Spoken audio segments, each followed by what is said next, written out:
নমস্কার বন্ধুরা, আমি আজকে আপনাদের জন্য একদম ইউনিক একটা রেসিপি নিয়ে চলে এসেছি। তার জন্য এই বাটির মাপ করে এক বাটি ডালিয়া আমি এখানে দিয়ে দিলাম। এই ডালিয়াটাকে ভালো করে ড্রাই রোস্ট করে নিতে হবে। এটা হয়ে গেছে বন্ধুরা, এটা বেশি ভাজার দরকার হয় না, 2 মিনিটের মধ্যেই ভাজা হয়ে যায়। দেখুন সাদা সাদা সাদা সাদা হয়ে গেছে। এটা কিন্তু আমি এবার নামিয়ে নিচ্ছি। একদম হয়ে গেছে। গ্যাস অফ করে দিলাম। দেখুন বন্ধুরা, আমি গ্যাসের চুলায় কড়া বসিয়ে দিয়েছি, তেলও দিয়ে দিয়েছি। এর মধ্যে আমি মাছের মাথা দিয়ে দিচ্ছি।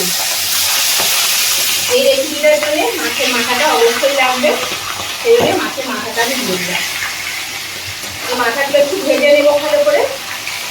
আর আমি 100% গ্যারেন্টি দিয়ে বলছি বন্ধুরা, আজকে আমি যে রেসিপি আপনাদের দেখাচ্ছি সেটা কিন্তু আপনারা কেউ কোনোদিন খাননি। তো দেখা মাত্রই একদিন করে খাবেন, দেখবেন খেতে এতটাই সুন্দর হয়, কেউ ধরতেই পারবেন না যে এটা কি দিয়ে করা। যে খাবে সে আবার আপনাকে বারবার জানতে চাইবে রেসিপিটা কিভাবে করেছেন। আমি সুমনা চলে এসেছি আমার রেসিপি ঝুড়ি থেকে একটা রেসিপি নিয়ে। আশা করি আপনারা সকলে ভালো আছেন, সুস্থ আছেন। সকল বন্ধুদের আমার পরিবারে স্বাগত জানিয়ে আমি আজকে রেসিপি শুরু করছি। আমি বাড়িতে বানিয়ে খেয়ে তারপর আবার আমি আপনাদেরকে এটা পরে দেখাচ্ছি আর কি, যে এতটাই ভালো। আমার বাড়ির লোক কেউ ধরতেই পারেনি যে এটা আমি কি দিয়ে রান্না করেছি। তো আপনারাও কিন্তু একবার হলেও দেখবেন, বানিয়ে খুব ভালো লাগবে খেতে।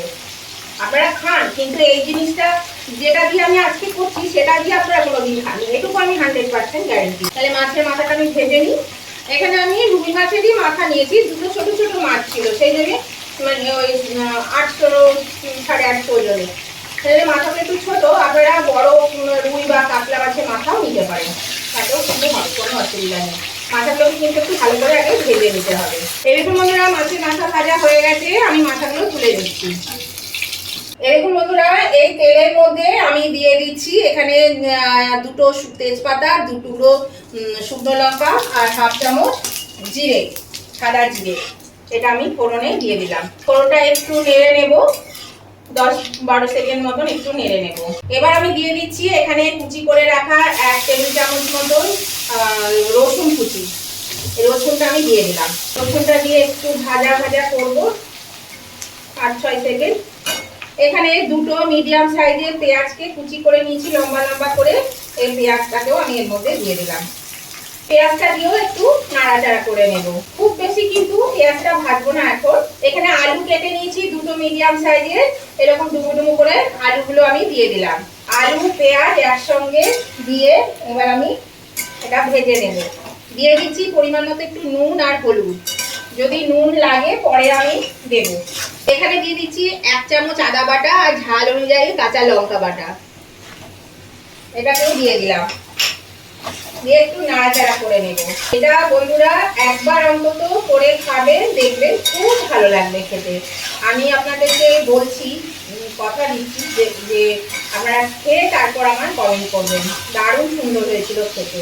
আগে বাড়িতে করে খেয়েছি, তারপর আমি আপনাদেরকে দেখাচ্ছি। নতুন বন্ধু যারা এখনো আমার চ্যানেলটা সাবস্ক্রাইব করেনি, তাদের কাছে আমার অনুরোধ, অবশ্যই আমার চ্যানেলটা সাবস্ক্রাইব করে আমার পাশে থাকবে আর পাশে থাকা বেলটা ক্লিক করে দেবেন। তাহলে আমি যখনই আমার নতুন নতুন ভিডিও আপলোড করবো সাথে সাথে নোটিফিকেশন আপনাদের মোবাইলে পৌঁছে যাবে, আর সবার আগে আপনারা আমার ভিডিও দেখতে পাবেন। এখানে 1 চামচ ধনে গুঁড়ো, 1 চামচ জিরে গুঁড়ো দিয়ে দিলাম। আর আমার উভয় বন্ধুদেরকে বলছি, ভিডিওটা দেখতে দেখতে যদি এখনো লাইক দিতে ভুলে গিয়ে থাকেন, প্লিজ একটু লাইক বাটনটা প্রেস করে দেবেন।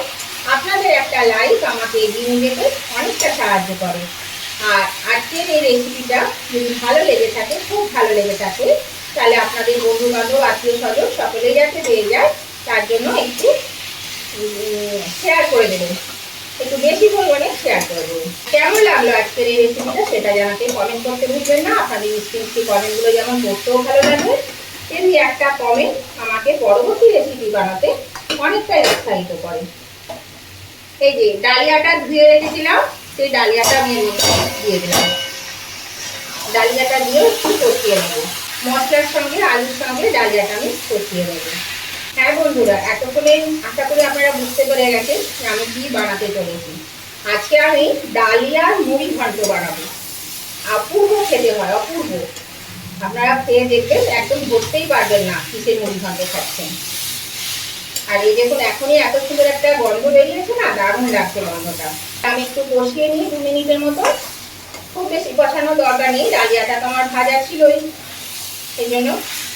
আর ডালিয়াটা কিন্তু অবশ্যই একটু ড্রাই রোস্ট করে নেবেন, তা নাহলে কিন্তু ভালো লাগবে না খেতে। দেখুন বন্ধুরা, এটা কিন্তু ভাজা হয়ে গেছে। এবার আমি এর মধ্যে দিয়ে দেব জল। খুব বেশি জল দেবো না, পরিমাণটা বুঝে জল দেব। দেখুন এটা ভাজা কিন্তু হয়ে গেছে। আপনারা কিন্তু আলুটা আলাদাও ভেজে তুলতে পারেন, আমি একসঙ্গে দিয়ে দিলাম আলুটা, তো আপনারা চাইলে আলাদা করে ভেজে তুলতে পারেন। এখানে আমি দিয়ে দিচ্ছি 1 বাটি জল। জলটা দিয়ে আমি এবার এটাকে আবার একটু ভালো করে নেড়ে নেব। আমি এটা ঢাকা দিয়ে দিচ্ছি মিনিট 10 জন্য। 10 থেকে 15 মিনিট ঢাকা দিলে কিন্তু এটা হয়ে যাবে, আলুও সেদ্ধ হয়ে যাবে আর ডালিয়াটাও কিন্তু সিদ্ধ হয়ে যাবে। এই দেখুন বন্ধুরা, ঢাকাটা আমি খুলে দিলাম। দেখুন এটা কিন্তু বেশ হয়ে গেছে, এই দেখুন। আর আলুও কিন্তু সিদ্ধ হয়ে গেছে, এই দেখুন আলু সিদ্ধ হয়ে গেছে, ডালিয়া তো সিদ্ধ হবে। এবার আমি এর মধ্যে দিয়ে দিচ্ছি এই যে মাছের মাথাগুলোকে একটু ভেঙে নিয়েছি, মাছের মাথাটা আমি দিয়ে দিলাম। এখানে চিনি নিয়েছি, পরিমাণ মতন একটু চিনি দিয়ে দিলাম। এটা কিন্তু একটু মিষ্টি মিষ্টি না হলে খেতে ভালো লাগে না, সেই জন্য চিনি তো দিতেই হবে। 2টো কাঁচা লঙ্কাকে ফাটিয়ে দিয়ে দিলাম। আর দিয়ে দিচ্ছি এখানে 1/2 চামচ মতন ঘি। একটু ঘি দিতেই হয়, নালে খেতে কিন্তু ভালো লাগে না। এবার আমি এটাকে ভালো করে আবার নেড়ে চেড়ে একটু ঢাকা দিয়ে দেব। এই যে চিনিটা গলবে, চিনিটার মধ্যে গলে কিন্তু বেশ সুন্দর আবার নরম হয়ে যাবে। চিনির রসটা বেরোলেই এটা নরম হয়ে যাবে। দিয়ে আমি এটাকে একটু ঢাকা দিয়ে দিচ্ছি, চিনিটা ভালো করে গলে যাক। আর মাছের মাথাটা দিলাম, সেটার মধ্যে একটু রসটা ঢুকে যাবে। মাছের মাথা চাইলে কিন্তু আপনারা যখনই জল দিয়ে ফোটাতে থাকবেন, ফুটে গেলে দিয়ে দিতে পারেন, তাতেও কোনো অসুবিধা নেই। আমি কিন্তু ওরকম ভাবেই বেশিরভাগ সময়টাই করে থাকি। এই দেখুন এটা মিশিয়ে দিলাম।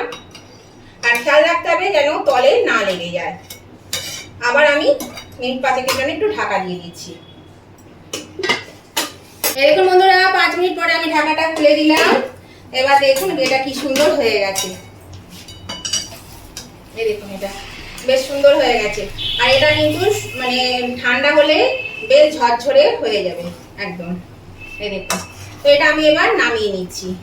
আমি একটা পাত্রে এটা নামিয়ে নিচ্ছি, গ্যাসটাকে অফ করে দিলাম। তাহলে আজকের এই রেসিপিটা একদম ইউনিক স্টাইলের একটা রেসিপি। যদি আপনাদের ভালো লেগে থাকে বন্ধুরা, তাহলে অবশ্যই উভয় বন্ধুরা লাইক শেয়ার কমেন্ট করতে ভুলবেন না। আর নতুন বন্ধুরা সাবস্ক্রাইব করে আমার পাশে থাকবেন, আর পাশে থাকা বেলটা অবশ্যই ক্লিক করে দেবেন। তাহলে এটা আমি নামিয়ে নিই। এই দেখুন বন্ধুরা, আমি নামিয়ে নিয়েছি। দেখুন দেখতে যতটা সুন্দর হয়েছে, খেতেও কিন্তু ততটা সুন্দর হয়েছে। অবশ্যই কিন্তু আপনি একদিন বানাবেন বাড়িতে, দেখবেন খেতে কিন্তু খুব ভালো লাগে। আর যদি সাবস্ক্রাইব করে না থাকেন, তাহলে সাবস্ক্রাইব করে দেবেন আর পাশে থাকা বেলটা ক্লিক করে দেবেন। আর লাইক শেয়ার কমেন্ট করতে একদম ভুলবেন না। তাহলে আজকের মতন ভিডিওটা আমি এখানেই শেষ করছি। আবার আমি নতুন ধরনের নতুন কোনো ভিডিও নিয়ে চলে আসবো। ততদিন আপনারা ভালো থাকবেন, সুস্থ থাকবেন। Tata, bye bye.